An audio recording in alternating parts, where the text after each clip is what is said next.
বারাসাতে বাচ্চা চুরির গুজবে গণধোলাই কাণ্ডে এখনো পর্যন্ত দুজনকে পুলিশ গ্রেপ্তার করেছে। আর যাতে এই ধরনের কোনো ঘটনা না ঘটে তার জন্য পুলিশ ব্যবস্থা নেবে বলে জানায় বারাসাত পৌরসভার ভাইস চেয়ারম্যান তাপস দাশগুপ্ত। বাচ্চা চুরির গুজব ছড়ানো আর সেই অপপ্রচার করেছে বিরোধী পার্টির লোকেরা। তাদের আইডেন্টিফাই করে দোষীদের বিরুদ্ধে আইনি ব্যবস্থা গ্রহণ করা হবে বলে জানান তিনি।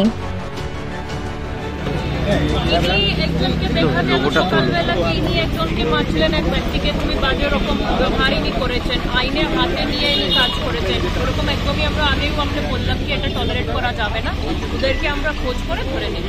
তো আইনের হিসাবে ইনার সাথে লিগাল অ্যাকশন আমরা নেব, এনার উপরে যে আছে ওটা করে আমরা খোঁজ করব। প্রথম লিঞ্চিংটা কি ইনি করেছেন বা কি, কিন্তু আমার কাছে যে ভিডিও আছে সেখানে দেখা যাচ্ছে কি এরা ইনি মারছেন। ইনি কিন্তু যুক্ত তো ছিলেন, ইনি স্টার্ট করেছেন বা ইনি পরে এসে জুড়ে গেছেন কি জানি না, ওটা আমরা আবার এনার সাথে জিজ্ঞাসাবাদ করে জানতে পারবো। কিন্তু এখন ওনাকে অ্যারেস্ট করে পাঠিয়ে আটক করা হলো না এখন তো উই উইল সি কতজন আছে মোট, কতজন এখন অবধি কতজন অ্যারেস্ট হলেন আপনি দেখছেন তো, এনাকে এখন পেয়েছে, আবার উই উইল ফার্দার। এখন অবধি কজন বলা যাবে অ্যারেস্ট? দুজন অ্যারেস্ট আছে। বিষয়টা খুব প্র্যাকটিক্যাল ব্যাপার যে একটা ঘটনা ঘটেছে কাজীপাড়ায়, যে তদন্ত চলছে, তদন্তের রিপোর্টও হয়নি। তার পরিপ্রেক্ষিতে কিছু শ্রেণীর মানুষ, কিছু মানুষ যারা সমাজ বিরোধী আমার মনে হয়, তারা গুজব ছড়িয়ে দিয়েছে বাচ্চা চুরি হচ্ছে। বাচ্চা চুরিকে কেন্দ্র করে আজকে একজন মহিলা এবং একজনকে এমন মারা হয়েছে, তাদের মৃত্যুর সঙ্গে পাঞ্জা লড়ছে। প্রশাসন যদি সঠিকভাবে ব্যবস্থা না নিত, প্রশাসন রাতারাতি ব্যবস্থা নিয়েছে। পৌরসভার থেকে আমরা খবর পাওয়ার পরে প্রশাসনকে আমরা যোগাযোগ করেছি, আমরাও এসেছি। প্রশাসন যদি সঠিকভাবে খবর না নিত, আরও অনেক মানুষ এইভাবে মার খেয়ে হসপিটাল ভর্তি হতো। এই গুজবটা একটা শ্রেণীর মানুষ ছড়াচ্ছে। আমরা পুলিশ প্রশাসন সর্বতভাবে সহযোগিতা করছি এবং তাদেরও বলেছি সঠিকভাবে তদন্ত করুন কারা গুজবটা ছড়াচ্ছে। এবং সবটা নৃশংস মার হচ্ছে এবং মার ইট দিয়ে থাকলানো হচ্ছে, এগুলো দিনের পর দিন এটা বেড়ে চলেছে। এবং আমি মনে করি কোনো রাজনৈতিক দল এটা ক্রিয়েটেড গণ্ডগোলটা পাকাচ্ছে এবং গার্জিয়ানদের মধ্যে ভয় পাইয়ে দিচ্ছে যে বাচ্চা চুরি হচ্ছে।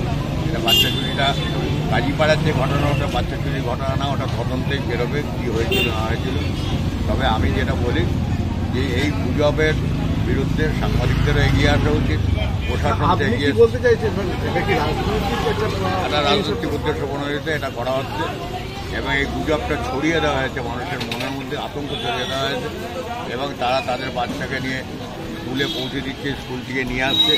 এমন একটা গুজব রটিয়েছে, মানুষ একটা আতঙ্ক ছড়িয়েছে এবং যারা রটাচ্ছে তাদের আমরা আইডেন্টিফাই করার চেষ্টা করছি এবং আইডেন্টিফাই হবে।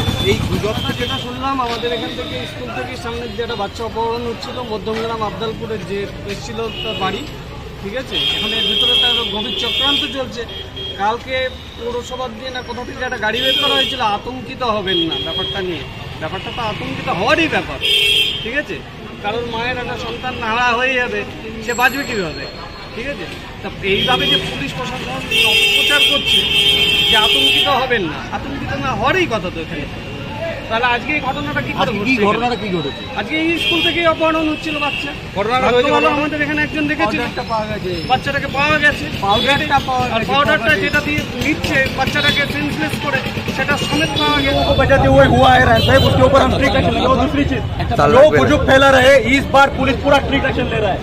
जो भी गुजब फैला रहा है ये भी এটা जो সবই ল এন্ড অর্ডার করছে, इंटेंशनली করছে, उनार आगे पुलिस एकदम स्ट्रिक्ट और भी लेवे। सबके ऊपर केस करेंगे, सबको उठाएंगे। उसको हम अभी हॉस्पिटल भेजे हैं, उसका रिपोर्ट हम थोड़ा सा बाद में लेके बनाएंगे। ये এখন আপনার এটাই কাজ আছে কি আপনি একটু সবাইকে বলে দিন কি এটা গুজবের উপরে বিশ্বাস করবেন না, সবই ঠিক আছে। যেটা যেটা গুজব जो স্প্রেড করবে ওরা সবাইকে আমি ধরবো, ঠিক আছে। আপনি বলুন।